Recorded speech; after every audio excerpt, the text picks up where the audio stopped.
Boa noite, caros telespectadores da Record News. Estamos iniciando neste momento mais uma edição do seu Conexão ND. Hoje, com mais uma honrosa presença a participar desta nossa programação jornalística do Grupo ND aqui em Santa Catarina. Honrosa presença do radialista, escritor, jornalista, professor, acadêmico, Salomão Antônio Ribas Júnior. Uma das figuras públicas de Santa Catarina com um dos currículos mais ricos da nossa história recente. Ex-presidente da Academia Catarinense de Letras e secretário de Estado da Comunicação, da Educação, deputado estadual, integrante da Assembleia Constituinte de 1989, foi da Comissão de Sistematização e, finalmente, conselheiro do Tribunal de Contas do Estado. Doutor Salomão Ribas Júnior, um prazer recebê-lo aqui no nosso Conexão ND. Muito boa noite. Boa noite, Moacir. O prazer é todo meu. Eu há um bom tempo não tinha o privilégio de dar uma entrevista, especialmente para um amigo como você. Privilégio é todo meu. Vamos então levar aos nossos telespectadores. Salomão Ribas Júnior é meu amigo há mais de 60 anos. Começamos lá atrás, na década de 60, início da década de 60, em política estudantil, na União Catarinense de Estudantes Secundários. Está lembrado? Isso, perfeito. A União Catarinense de Estudantes Secundários foi, assim, um momento importante para a nossa geração, porque nos levou a despertar para a necessidade de uma participação na vida política. Era curioso, porque nós não admitíamos, naquela época, a política partidária, isto é, os partidos, número de 14 ou 15 na época, dos partidos constituídos, não se admitia. Hoje, incrivelmente, é o contrário. Quer dizer, a UNE é liderada pelo partido tal. Todas são. O partido tal está com... Naquela época, Verdade. Nós tínhamos assim, uma espécie de pureza de participação, não nos envolvendo com a chamada atividade partidária. E a gente pretendia fazer uma grande revolução social nesse país. Não deu muito certo, mas o entusiasmo era grande. A Redentora... Mas vamos falar sobre reminiscências do século passado, no segundo bloco. Deixamos esse primeiro bloco para falar sobre a razão, uma das principais da sua presença aqui, que é a Semana de Arte Moderna de São Paulo, realizada no Teatro Municipal da capital paulista, no período de 13 a 17 de fevereiro, há exatamente 100 anos. O que representou para o amigo que foi presidente da academia, integrante da Academia Catarinense de Letras, estudioso da matéria, essa fase decisiva do chamado modernismo brasileiro? Olha, eu não resisto à tentação, né? Essa semana foi uma semana de 3 dias. E, na verdade, ela teve uma reunião dia 13, outra dia 15 e outra dia 17. Verdade. Então foi uma semana muito quebrada, né? Muito atípica. É uma semana paulista. Ela foi um movimento com características diferenciadas em relação ao mundo cultural brasileiro da época, por uma razão muito fácil de compreender.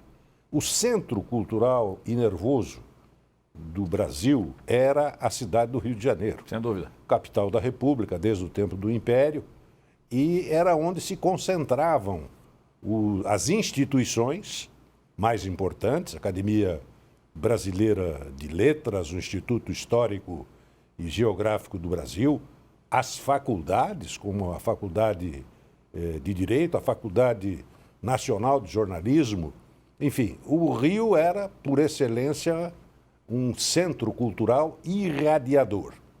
E, curiosamente, São Paulo, vivendo o momento econômico e histórico da época, né? Nós tivemos a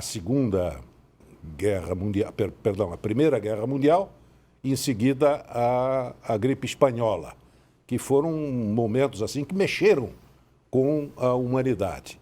Mas, curiosamente, São Paulo conseguiu crescer economicamente. A guerra foi boa para São Paulo. São Paulo cresceu muito. Então, a elite econômica de São Paulo ficou muito ciosa de uma presença mais significativa da vida cultural paulista em relação ao Brasil. E os membros da elite, a elite clássica, né, de São Paulo, eram muito ligados à Europa. Porque tinham dinheiro, iam muito à Europa.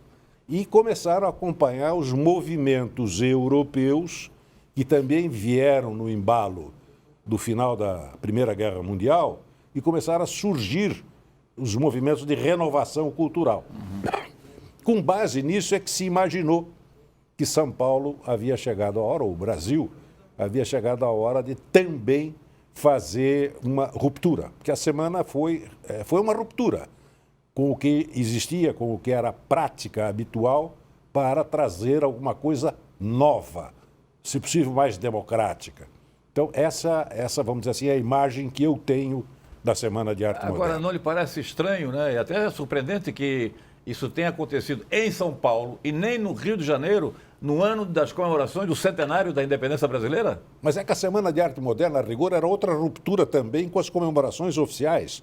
Eles fizeram a Semana de Arte Moderna em fevereiro exatamente para não se envolverem no centenário da independência do Brasil, que ocorreria em setembro. Mais uma ruptura. Mais uma ruptura, sem dúvida. Agora, os cariocas até hoje não aceitam a Semana de Arte Moderna. Eles têm muitas reservas em relação à Semana de Arte Moderna. Agora, doutor Salomão Ribas, há muitas expressões da Semana de Arte Moderna, né? Na área artística é o famoso Abapuru da Tarsila do Amaral. Mas não é só isso, né? Teve outras tantas. Heitor Vilas Boas.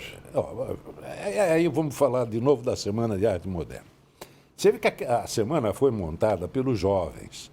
O Oswald de Andrade era um sujeito muito jocoso, muito brincalhão. E ele chegou até a montar uma claque no último andar, na última frisa lá do Teatro Municipal, para vaiar. Porque era a maneira de obter noticiário na imprensa, porque na abertura ninguém deu bola. A imprensa ignorou solenemente a Semana de Arte Moderna que estava começando. Outra coisa muito curiosa, que como era ruptura,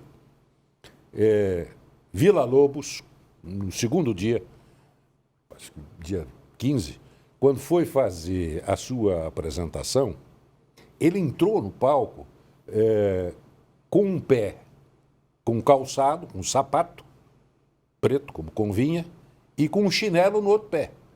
E isso foi objeto de muita especulação, de que era uma forma de protesto, e aí uns vaiaram, outros aplaudiram. Não tinha nada disso.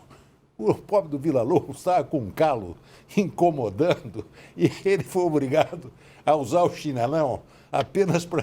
Usaram esse fato isso foi pretexto como símbolo da ruptura. Símbolo da ruptura. Mas não tinha nada disso, era só Muito bem. Agora, eu queria que o amigo desse uma examinada na seguinte constatação.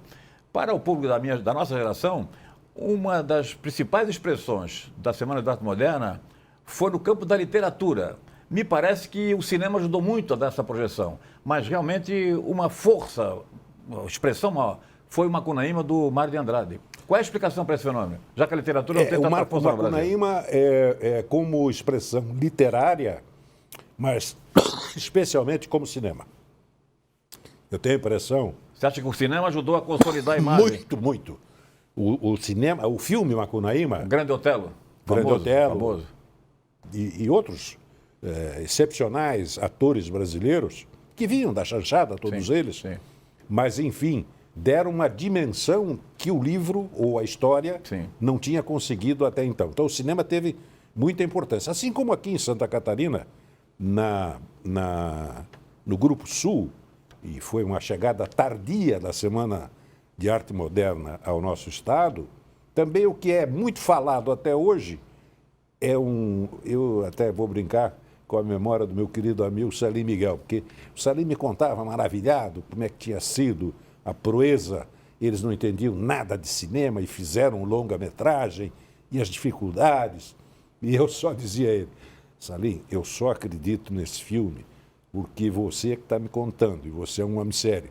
Eu nunca vi nada desse filme. Um filme que não existiu. Ele é uma espécie de figura mitológica. Exato. Mas a verdade é que o cinema... E aí o Carreirão, que já participava, entrou e transformou aqueles documentários de grande importância para difusão e integração cultural de Santa Catarina. Para entrar nessa questão aí, o Carreirão, na verdade, foi uma espécie de Gemanzão de Santa Catarina. Sim, e é fruto exatamente. também do Grupo Sul, na verdade? Veio do Grupo Sul. Tá. Agora, qual é a sua explicação para o Grupo Sul? A Semana do Teatro Moderno de São Paulo é de 22. O Grupo Sul começa em 47 e se consolida na década de 50. Chegou meio tarde. Por quê? Essa chegada tardia, ela é até compreensível, porque nós temos que levar em conta o período que o país vivia, que o mundo vivia. As notícias, as informações, elas demoravam muito para circular. Nós não tínhamos a rapidez das comunicações que temos hoje. Nós estamos falando da época de carta selada pelo correio, de telegrama com brevíssimas palavras, em função do custo altíssimo, o rádio ainda nascendo, né? As principais emissoras de rádio começaram a nascer no final da década de 30, década de 40, para dar um pouco mais de unidade à transmissão das informações. Então, essa é uma das razões pelas quais, vamos dizer assim, a notícia de que era possível um movimento de ruptura e renovador, ela chegou tardiamente em Santa Catarina. Talvez o fato de nós estarmos vivendo de 37 até 45, a ditadura getulista, aliás, foi até anterior, isso aí também freou um pouco. Freou muito. O que aconteceu? Nós não entramos logo em 20, né? Na 2022, na Semana de Arte Moderna, e ainda demoramos um certo período para criar uma ideia, transformar em realidade. 25 anos? Não, mas antes disso, a Academia Catarinense de Letras. Pois não. Ela é uma ideia, digamos, dessa de 1912. Mas só se tornou realidade com a Sociedade Literária, aí já com o Gama Dessa participando, mas já com a impulsão de José Boatê, ela só criou em 20. Então você veja, a preocupação naquele momento, e nós não tínhamos nenhum livro editado em Santa Catarina quando surgiu a Academia Catarinense de Letras. Havia obras publicadas, à exceção da Assembleia das Árvores, das Aves. Sim. Era a única coisa que se tinha. Mas nós tínhamos a difusão em jornais. Se publicava muito em jornais. Mas então essa demora, então os intelectuais da época, eles não aderiram. Eles eram mais parnasianos. Então custaram muito a caminhar rumo ao modernismo e às outras rupturas todas. Cubismo, dadaísmo, impressionismo, enfim, aquelas outras escolas culturais, né? Não eram só literárias, que vieram na onda modernista. Iluminismo, ressuscitando o iluminismo e assim por diante. Por suas informações e pesquisas, de alguma maneira, a Academia Catarinense de Letras tem alguma vinculação com a Semana de Arte Moderna ou não? Ou nada? Olha, eu acho que ela tem como fator provocador, porque Perfeito. a academia não deu bola. Perfeito. E os jovens se rebelaram. Tanto é que nós passamos o resto da vida com alguns atores do Grupo Sul absolutamente arredios à Academia Catarinense de Letras. Nunca quiseram participar. Não todos. Alguns participaram. Até hoje acontece isso? Não. E é consequência dessa posição? Bo Júnior nunca quis participar da academia. Que foi uma das expressões do Grupo Sul. Uma das maiores expressões, das maiores expressões de literatura. O Salim Miguel, outro, também nunca quis se envolver com... Gostava muito, tinha bom diálogo com todo mundo, mas aderir ou pedir para entrar, nem pensar. Hoje, Alcides Burros, grande poeta, o jornalista, cronista Raul Caldas Filho, também mas todos fogem. São reminiscentes desse grupo, né? Eu já, para usar uma expressão pouco quixotesca, eu já tentei pegá-los a laço para fazê-los ingressar na academia, mas eles não querem. Provavelmente por efeito do Grupo Sul. Doutor Salomão, e os que chegaram depois? Bom, pelas informações que eu tenho, temos aí, né, participantes ativos do início, Aníbal Nunes Pires, sim, grande professor, Salim Miguel, Eglê Malheiros, eu falei no Bolso. Vilmar Valmor Cardoso da Silva, também. Valmor Cardoso depois da vieram Silva. o Hélio Balsted, pela minha pesquisa aqui, Arquibaldo Neves, e um nome que eu gostaria de ouvi-lo, aliás, 3 nomes na segunda etapa, Guido Vilmar Sassi. Perfeito. Isso João já Pa- numa outra etapa. Sim. João Paulo Silveira de Souza e Adolfo Boa Júnior. Sobre o Guido Vilmar Eu acho que o Sassi. Silveira de Souza já era da primeira etapa, logo no começo. Beleza. Então, Guido Vilmar E Sassi. o Hugo Mundi Júnior, Ah, também é famoso. que entrou mais por pintor do que por poeta ou literato. Beleza. Mais como pintor. E está vivo até hoje. Guido Vilmar Sassi é considerado um pioneiro Eu da acho. literatura sobre a Guerra do Contestado. O amigo que Eu nasceu em acho. Caçador. Geração do Deserto. Eu tenho esse livro com uma dedicatória do Guido. Ele fez questão. O livro é de 67, se não me engano. Ele fez questão de me dar de presente. Foi um dos primeiros livros a respeito da Guerra do Contestado. de acordo- Sem dúvida. Que era um assunto proibido, né? Santa Não, Catarina. uma coisa assim, porque para o pessoal da região do Contestado, a questão foi uma briga entre fanáticos e civilizados. Então, os fanáticos eram os ignorantes, e o nome fanático já é depreciativo, e Preconceituoso. as pessoas, sim, e as pessoas civilizadas. Isso é que provocou essa ignorância em relação a N aspectos do contestado, durante muitos anos. Agora, nem o Exército Brasileiro e nem a Polícia Militar do Estado também gostariam de tocar nesse assunto. Não, tinha um... Eu acho que eles apanharam muito ali. Os fanáticos eram terríveis na defesa, porque conheciam o terreno, conheciam o campo. E os militares não conheciam. O famoso artista, aliás, tive o privilégio de trabalhar com ele no início da minha carreira na Universidade Federal, o grande Assis, Edir de Assis Correia, também é do Grupo Sul. É reminiscente do Grupo Sul. É do Grupo Sul. Grande artista. Martinho de Aro. Martinho de Aro. E qual a importância do Grupo Sul no contexto cultural catarinense, na sua avaliação? Olha, eu acho que teve uma importância enorme, basta ver os nomes que nós estamos citando. Sim. Independente deles não integrarem a historiografia acadêmica, porque cuidaram de fazer as suas próprias carreiras em caminhos próprios, não os caminhos acadêmicos formais. Né? Até porque o modernismo era contra o formalismo. Né? O objetivo era dar vazão à linguagem mais livre, à linguagem mais solta, abandonar aquele formalismo parnasiano. Então, essa é uma realização deste grupo. Depois desse grupo não surgiu mais nenhum movimento diferenciado aqui em Santa Catarina. Nós tivemos o varal literário do... Lindolfo Bell? Não, o varal era do... Agora, eu sempre faço confusão. Um é do Guido e o outro é do Lindolfo Bell. do Lindolfo Bell. Mas não foram assim, algumas até de expressão Não, nacional. foram dois movimentos de expressão poética. Muito bem. Acadêmico, Salomão Riba Júnior, como já falamos, né, escritor, radialista, jornalista, ex-deputado. Temos aí avaliações a respeito do movimento literário, artístico, cultural brasileiro e catarinense para avaliar nesse início de 2022.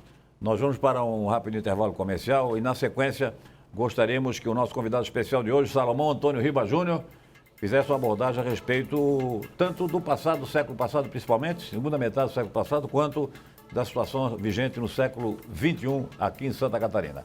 Voltamos em seguida com Conexão ND, hoje com Salomão Antônio Riba Júnior, nosso convidado especial. Entrevista que estará disponível na íntegra, dentro do portal ND+, e também nas redes sociais da internet. Retornamos em seguida. Até já.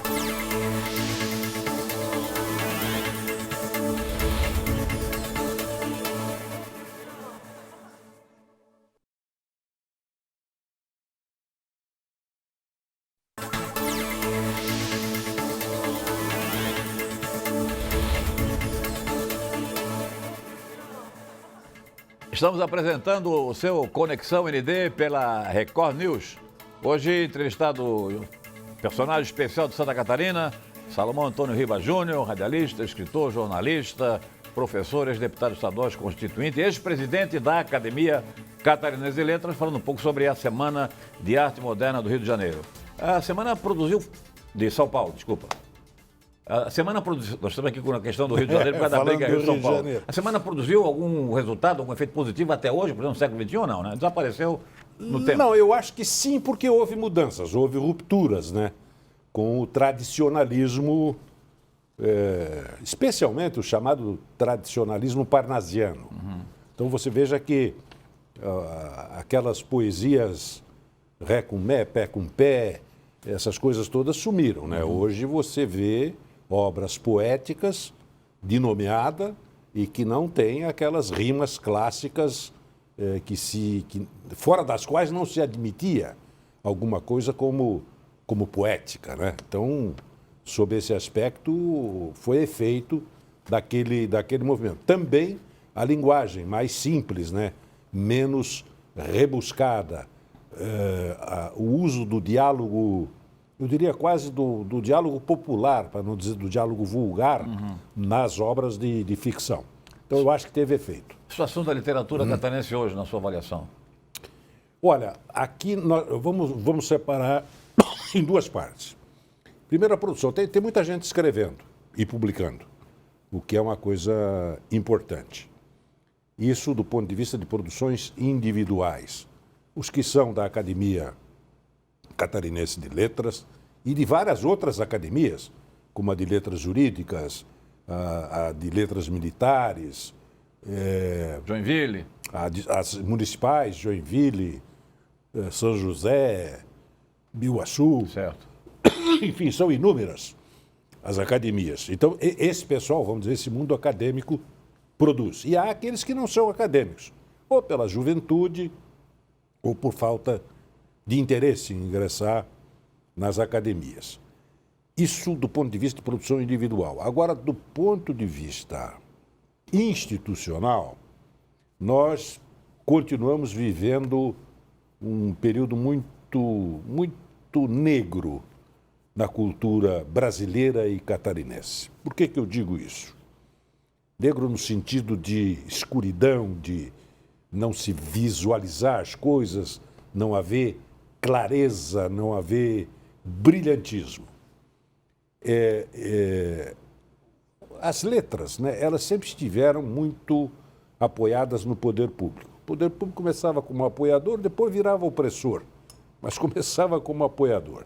Tanto é que a academia mesmo nasceu no gabinete do secretário José Boatê. Foi ali, no gabinete dele, que ele fez nascer a Academia Catarinense de Letras. A mesma coisa em relação ao Instituto Histórico e Geográfico. Tanto é que a academia teve muita projeção, enquanto seus integrantes eram participantes dos governos da época. Com a Revolução de 30 e a mudança no comando político do Estado, isso mudou. A academia entrou numa espécie de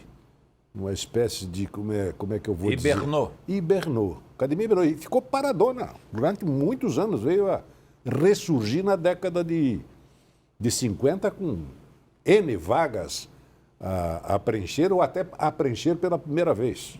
Ela ficou realmente parada. Agora, o poder público, ele tem por dever ditado pelos brasileiros na Constituição Federal e na Constituição Estadual. Perfeito. De que cabe ao poder público apoiar as ações culturais da comunidade e promover as ações culturais no sentido de preservar a memória, de preservar a literatura, de promover a integração cultural e assim sucessivamente. É dever ditado pela Constituição. Aqui no Estado, nós já tínhamos uma lei estadual, eu não quero ser impreciso, a lei do nosso Sérgio Grando, que obrigava o Estado a adquirir uma partida X de livros recém-lançados, de editores, de autores novos. Sim. Ninguém cumpre essa lei. Há muito tempo que não se cumpre essa lei. Eu não tenho notícia nenhuma de que o Estado adquira esses livros para distribuir nas escolas, etc. Não é para guardar, é para ter utilidade. Isso não existe. As entidades culturais mais antigas do Estado foram contempladas na Constituição, quando da sua elaboração, a estadual, especialmente Instituto Histórico e Geográfico e Academia Catarinense de Letras, com uma obrigação constitucional de apoio técnico e financeiro por parte do Estado. Isso é uma desordem total de lá para cá, todos os governos. E com o atual não é diferente, apesar da boa vontade do pessoal da Fundação Catarinense de Cultura, Conselho Estadual de Cultura, apesar disso tudo, nem duvido que possa até haver boa vontade do senhor governador, mas não funciona. Perfeito. A verdade é que não funciona. O apoio é quase nenhum. Agora parece que a Casa José Boatê vai passar por um processo de reforma necessário para preservar. Eu cheguei a conversar com o meu amigo, que hoje é o presidente da academia, eu digo, eu tenho medo que isso pegue fogo qualquer dia, como aconteceu lá com o Museu Nacional. E pode acontecer, isso aí precisa ser mantido e com muito carinho. Agora parece que está sendo feita uma reforma de maior profundidade, o que é positivo. Mas como regra geral, a desatenção é inteira. Agora ainda, essa semana, uma notícia, resolveram reduzir financeiramente o repasse para artistas e produtores culturais do fundo da Lei Rouanet a uma quantia praticamente irrisória. Mas o que é isso? Ah, não, porque isso aí beneficiava os atores da TV Globo e mais não sei o quê. Eu até acredito que sim, mas tira da TV Globo, mas não deixa de dar às outras pessoas que não têm nada a ver com isso. Mas a ideia é de democratizar esse tipo de financiamento pela Lei Rouanet. Mas não com essa miséria, né? Antes era concentrado demais, né? Não, isso eu acredito. Mas não com essa miséria que estão destinando agora.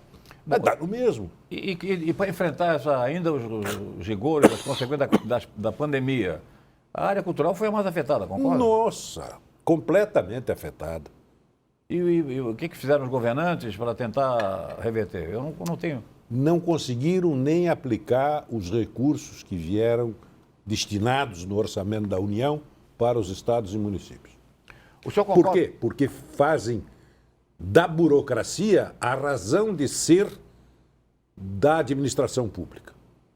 Infelizmente, essa é a realidade. A burocracia é de tal ordem que você não vai pegar o dono de um pequeno circo mambembe, precisa ser apoiado, de um pequeno grupo teatral, de um coral, e transformar ele num escritório de contabilidade para poder prestar conta de minúcias que não tem nada a ver com a correta aplicação do dinheiro. Você concorda que, no contexto brasileiro, se há um Estado que merece a presença do poder público para incentivar a preservação de grupos folclóricos, artísticos, culturais, comunitários, musicais, etc., é o Estado de Santa Catarina, exatamente por esse mosaico extraordinário? Eu acho, né? Eu acho que isso historicamente está provado. Nós somos aqui, como você bem disse, Silvio Coelho já usou essa expressão, nós somos um mosaico de etnias, não é? E com riquezas culturais importantíssimas que as comunidades procuram preservar.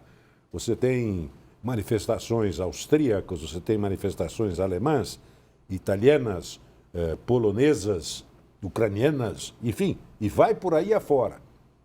Isso precisa ter apoio. Precisa ter apoio porque isso é importante para que... Porque fica fazendo discurso que nós não podemos ter discriminações, que nós temos que ter unidade, que nós temos que ser uma coisa só. Meu Deus do céu, isso aí é uma ação concreta para que ninguém se sinta afastado, porque não é descendente de alemão, não é descendente de italiano, não é descendente de africano e assim por diante. Quer dizer, é através dessa manifestação cultural coletiva, individualizada no que ela tem de individual, mas coletiva no seu conjunto, através disso é que a gente vence o preconceito. Doutor Salomão, o senhor foi secretário de Estado durante o governo Conde Reis. Qual foi o grande legado do Conde Reis para Santa Catarina? Olha, eu acho que o governo Conde Reis já está numa perspectiva histórica, né, para ser julgado. Ele tinha uma visão do Estado de Santa Catarina formada ao longo da sua vida pública, né? Ele chegou ao governo do Estado, creio que teria lá uns 40 e poucos anos, e ele tinha se preparado para ser dirigente estatal, desde 21 anos, quando se elegeu deputado estadual. Então, ele tinha uma visão do Estado que era única dentre os políticos com os quais eu convivi. Você tem uma ideia de como as coisas surgiam da cabeça dele? Ele, quando foi escolhido pelo presidente da República como futuro governador de Santa Catarina, submetendo-se, então, à eleição na Assembleia Legislativa, organizou-se a primeira viagem dele a Florianópolis. Daqui ele iria a Itajaí. Ele me convidou. Não, você vai comigo para me ajudar. Tá bom. Aí, no voo entre Rio de Janeiro e São Paulo, ele disse, tem um bloco aí? E ele começou a ditar uma carta dirigida ao general Geisel, o presidente da República, que era o plano de governo dele. Aquilo da cabeça ele foi ditando. Precisou consultar dado, nem informação. A base dele da infraestrutura, que era indispensável fazer, ele fixou, à época, 200 milhões de dólares, que era muito dinheiro para aplicar em estradas. A base da infraestrutura, a base da educação, era 1 bilhão de unidades monetárias da época para aplicar no ensino superior, ensino médio e ensino fundamental. Isso tudo é a cabeça dele. O slogan que dizia, não, isso aí foi bolado por uma agência. Nada. Governar é encurtar distâncias. Ele disse isso. Foi a grande obra dele, né? Foi, mas ele disse isso espontâneo. Eu não me lembro quem foi o caro colega que fez a pergunta clássica para quem chega ao governo. O que é governar? E ele, na Assembleia Legislativa, dando a primeira coletiva que ele deu à imprensa catarinense, ele fez assim, governar é encurtar distâncias. Aí começou a encurtar distância entre regiões, entre pessoas. Virou jogo do governo. E virou slogan de governo. Agora, mas realmente, ele saiu da cabeça mas dele. A frase é genial. Ele marcou encurtar a distância pelas estradas. Realmente foi um governo moderno e pioneiro nessa área. Ligou várias rodovias Santa Catarina e pavimentou. Mas realmente é encurtar distâncias entre o poder estatal e a cidadania. Exatamente. Em todos os sentidos. Aí a ideia dele é da ação comunitária, né? Tanto é que o programa que ele apresentou ao presidente da República foi o mais amplo e completo programa de desenvolvimento social apresentado ao presidente da República. Tanto é que ele foi o primeiro. Ele teria que ser no fundo, porque depois o presidente Geisel criou o Fundo de Apoio ao Desenvolvimento Social, que era os centros sociais urbanos, etc., que o Conde Rey já previa isso tudo. E que o Jorge Bonoz implementou durante o governo dele, né? Também, continuou. Era um financiamento excelente. Aí houve um problema, porque o FAS, quer dizer, o FAS grande, que era nacional, ficou pronto depois. O dele já estava protocolado na Caixa Econômica Federal. Aí o Marco Vinícius Vilaça, que era o coordenador dos Centros Sociais Urbanos, hoje é da Academia Brasileira de Letras, veio a Santa Catarina para solicitar ao governador, na época, que permitisse que o FAS tivesse o número 1 no protocolo e que o dele fosse o número 2, porque o dele era o número 1. Evidentemente, o governador Conde Reis concordou, disse, não, isso é o de menos, eu preciso do meu financiamento. Se é do 1 ou 2, não tem importância. O que é preciso fazer de parte da administração pública estadual, das municipais, para melhorar a arte, a cultura, incentivar mais os movimentos populares ligados à cultura de Santa Catarina, na sua opinião? Eu acho que a primeira coisa que a administração pública precisa lutar com muita ênfase é pela simplificação. A administração pública é muito complicada e você veja que ela é tão complicada que tem hiperestruturas de arrecadação e de controle e, no entanto, 70 milhões de reais somem do Tesouro e ninguém sabe quem foi. nem para onde foi, nem como foi. Eu não estou fazendo isso não estou dizendo isso como crítica, só estou dizendo como é possível que isso aconteça considerando as superestruturas burocráticas que aí estão. É um absurdo. Então, o que é preciso é simplificar, porque Em todos os níveis. Em todos os níveis, tornar as coisas mais simples, porque não é o excesso de burocracia que está impedindo o desvio de recursos. Está provado que não é.